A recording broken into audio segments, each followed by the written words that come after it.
Welcome to the Smite God reveal for Anhur, Slayer of Enemies. Anhur, the lion-headed Egyptian god of war, slays his enemies with spear and guile, weapons equally as sharp. As a son of Ra, Anhur and his sister Bastet rode in the golden barge their father sailed across the sky each day. They protected the ship at dawn and dusk from the world serpent, Apep, who lurked at the horizon. Courageous, formidable, and above all intelligent, Anhur defended the vessel with his spear and wits. With Apep gone, Ra became pharaoh, Bastet became the goddess of cats and women, and Anhur donned the mantle of the god of war. This is how he became known as the Slayer of Enemies. In Smite, Anhur uses his spear to play the role of a ranged physical assassin. Anhur's passive is called Cripple. All of Anhur's spear attacks reduce the target's physical power by 20% for 3 seconds. As you can see here, after being hit by Anhur, Odin's basic attacks do less damage. His first ability is called Shifting Sands. Anhur summons an obelisk out of the ground that slows nearby enemies. All of Anhur's basic attacks also do more damage to any enemy standing in the surrounding sands. His second ability is Impale. Anhur throws his spear with great might, doing damage and knocking back the first enemy god that it hits. If the god is knocked back into a wall, they are also stunned. The spear passes through minions, doing damage to them as well. His third ability is Disperse. Anhur jumps to his ground target location, doing damage and knocking back any enemies in the area. Anhur's ultimate ability is Desert Fury.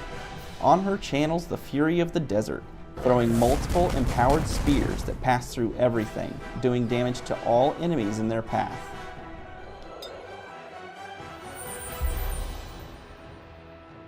In this fight, I find myself backed into my own tower by Zeus and Bakasura. I see my allied Zeus preparing to attack from the jungle. As soon as he drops his lightning storm, I jump into the fight with Disperse and drop Shifting Sands right behind Zeus. I activate my ultimate to finish him off before he gets away. A few moments later, we have the enemy Bakasura backing up to his own tower. I drop Shifting Sands and impale him into the obelisk, allowing Zeus the time to get a 3-stack detonate for a kill. In this fight, I come in from behind against Bakasura and Anhur. I impale Bakasura into the wall and throw down Shifting Sands to keep him in range of the lightning storm. I switch to the retreating Anhur and activate my ultimate to get him low as I run past him. He uses Shifting Sands, and I impale him on his own obelisk as Zeus gets the double kill. I initiate the next fight by closing distance with Disperse and using Shifting Sands to place the obelisk between myself and Sobek. I impale Zeus to the wall and activate my ultimate as I back up to avoid Sobek's charge.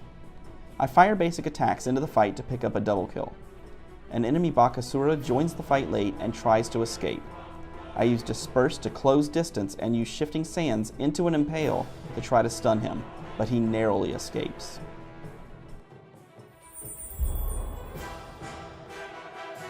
Anhur plays really well in the laning phase.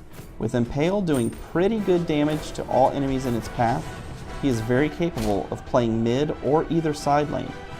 I start Anhur off by buying rank 2 of the Warrior Tabi boots and 3 mana potions.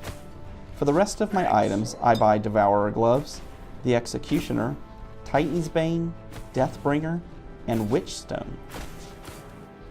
For his abilities, if I am running a solo lane, I would start with Impale and then Disperse to give yourself early mobility. If I am in a dual side lane, I would start with Impale and then Shifting Sands instead. In either case, I would then prioritize Desert Fury, Impale, Shifting Sands, and then Disperse. Thanks for watching the Smite God reveal for Anhur, Slayer of Enemies.